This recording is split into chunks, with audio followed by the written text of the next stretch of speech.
اعوذ باللہ من الشیطان الرجیم بسم اللہ الرحمن الرحیم۔ آج آپ کی خدمت میں علامہ ہلی کے بارے میں عرض کرنا چاہتا ہوں۔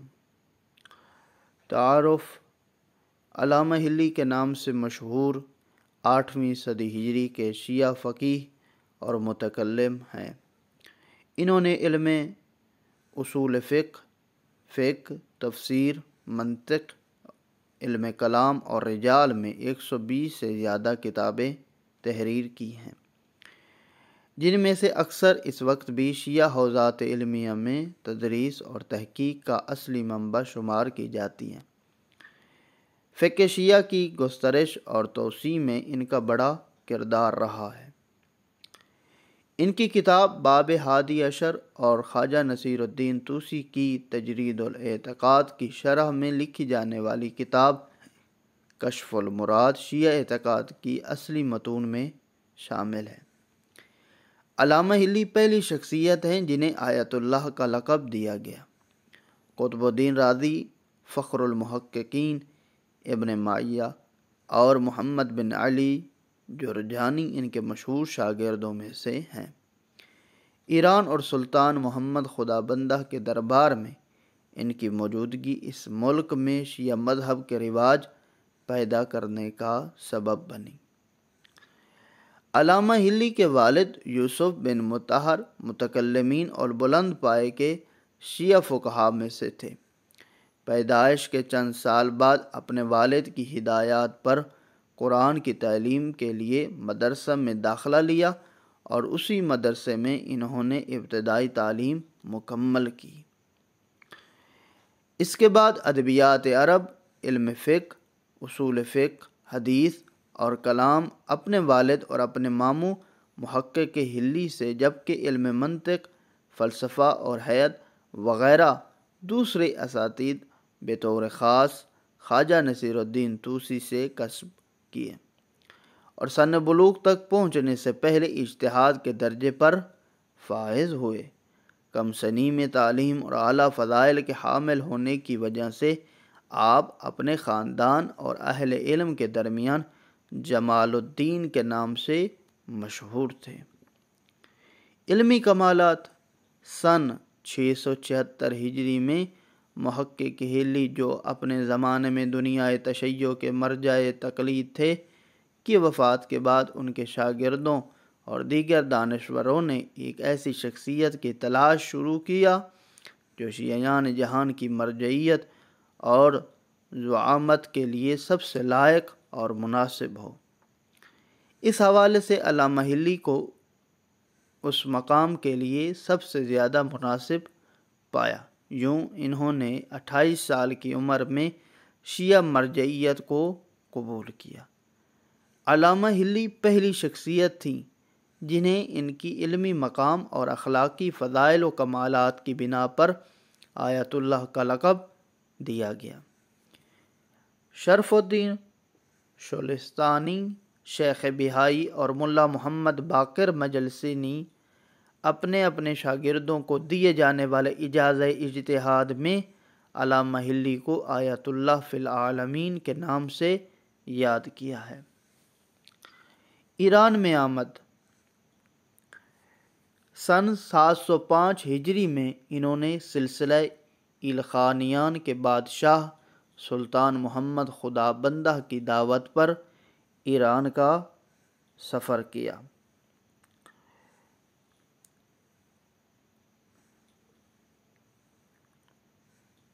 تاج الدین آوری نے بادشاہ کے دربار میں علامہ ہلی کی رسائی کے لیے زمینہ ہموار کیا۔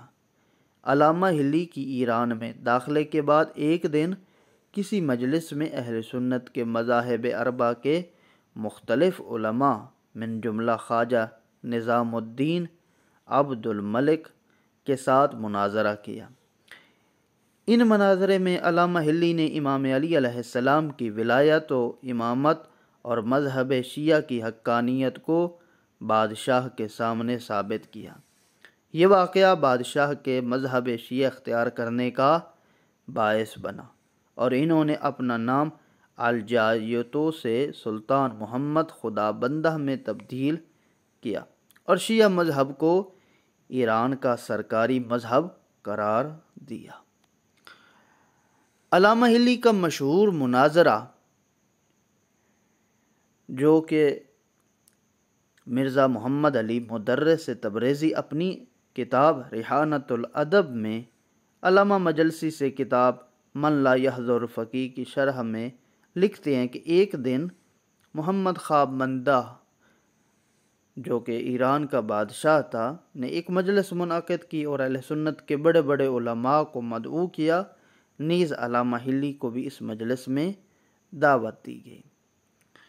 بڑا دلچسپ واقعہ ہے اور توجہ سے سنیے گا۔ علامہ ہلی نے مجلس میں داخل ہوتے وقت جوتے اپنے بغل میں رکھ کر بادشاہ کے قریب جا کر بیٹھ گئے۔ درباریوں نے علامہ سے پوچھا، کیوں آپ نے بادشاہ کو سجدہ اور احترام نہیں کیا؟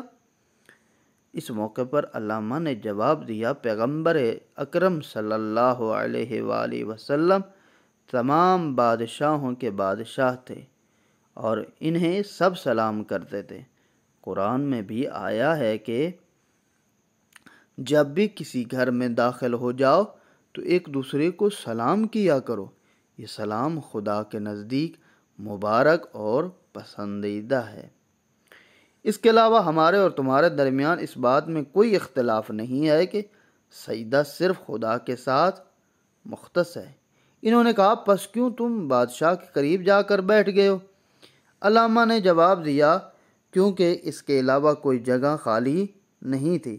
حدیث میں آیا ہے کہ جب تم کسی مجلس میں جاؤ تو جہاں کہیں جگہ خالی ہو وہیں بیٹھ جاؤ۔ پوچھا گیا، ان جوتوں کی کیا حیثیت تھی کہ تم اسے بادشاہ کے دربار میں لے آئے؟ علامہ میں نے جواب دیا، مجھے اس بات کا خوف ہوا کہ مذہب فریقین والے میرے جوتے چوری نہ کر لیں، جس طرح ان کے بزرگوں نے پیغمبر اکرم کی جوتیاں چوری کی تھی۔ یہ سننا تھا۔ مذہب فریقین کے ماننے والوں نے اعتراض کیا اور کہا کہ فلاں نے تو پیغمبر اکرم کے زمانے میں موجود ہی نہیں تھے۔ علامہ نے کہا، معاف کیجیے گا، مجھ سے غلطی ہوگی، وہ شخص فلاں گروہ کا تھا۔ اس طرح یہ گفتگو اعتراضات اور میں بدلتی گئی۔ آخرکار مذہب شیعہ جو کہ امیر المومنین علیہ السلام کے پیروکار ہیں، جو پیغمبر اکرم کے وصی بھی ہیں، جانشین بھی ہیں اور نفس پیغمبر ہیں، علامہ نے اس مناظرے کو آخر میں ایک نہایت فصیح اور بلیغ خطبہ دیا، جسے سننے کے بعد بادشاہ نے مذہب شیعہ اختیار کر لیا۔ شاگرد محمد بن حسن بن یوسف حلی فخر المحققین فرزند علامہ ہیں۔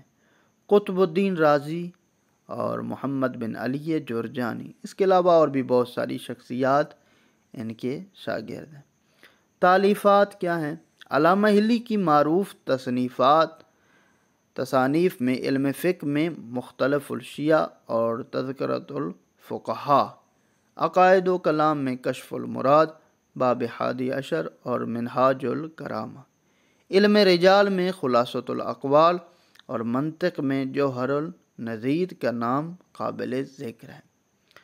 علامہ ہلی نے شیعہ اصول و عقائد میں لکھی گئی اپنی 2 کتابیں نہج الحق کو کشف الصدق اور منہاج الکرامہ کو سلطان محمد خدا بندہ جو ایران کا بادشاہ تھا کو بطور ہدیہ دیا۔ امام زمانہ سے ملاقات، خاص علامہ ہلی کے ساتھ واقعہ ایک منسوب کیا جاتا ہے اور کہا جاتا ہے کہ کربلا کے راستے میں ان کو قصص العلماء والے نے تحریر کیا ہے کہ علامہ ہلی کے کربلا کی طرف سفر کرنے کے دوران راستے میں ان کی کسی سید سے ملاقات ہوئی۔ ان کے ساتھ گفتگو کے دوران معلوم ہو جاتا ہے کہ یہ ایک بہت بڑی علمی شخصیت ہے، لہذا علامہ نے اپنی علمی مشکلات کو ان سے دریافت کرنا شروع کیا اور وہ ان سوالوں کا جواب دیتے گئے۔ اسی دوران ایک دفعہ علامہ ہلی سوال کرتے ہیں، آیا زمانہ غیبت کبریٰ میں امام عصر سے ملاقات کا امکان ہے یا نہیں؟ اس سوال کے ساتھ علامہ ہلی کے ہاتھ سے تازیانہ زمین پر گر جاتا ہے تو وہ شخص زمین سے اس تازیانے کو اٹھا کر علامہ ہلی کو دیتے ہوئے جواب دیتے ہیں، کیسے ممکن نہیں جبکہ اس کا ہاتھ ابھی تمہارے ہاتھ میں ہے۔ اس وقت علامہ ہلی متوجہ ہوئے اور یہ شخص خود امام زمانہ ہے، اور یہ معلوم ہوتا ہے کہ علامہ ہلی نے خود کو امام کے قدموں میں گرا دیا۔ وفات علامہ ہلی سن 716 ہجری میں سلطان محمد خدا بندہ کی وفات کے بعد اپنے آبائی شہر ہلہ واپس آ گئے اور آخر عمر تک وہیں مقیم رہے۔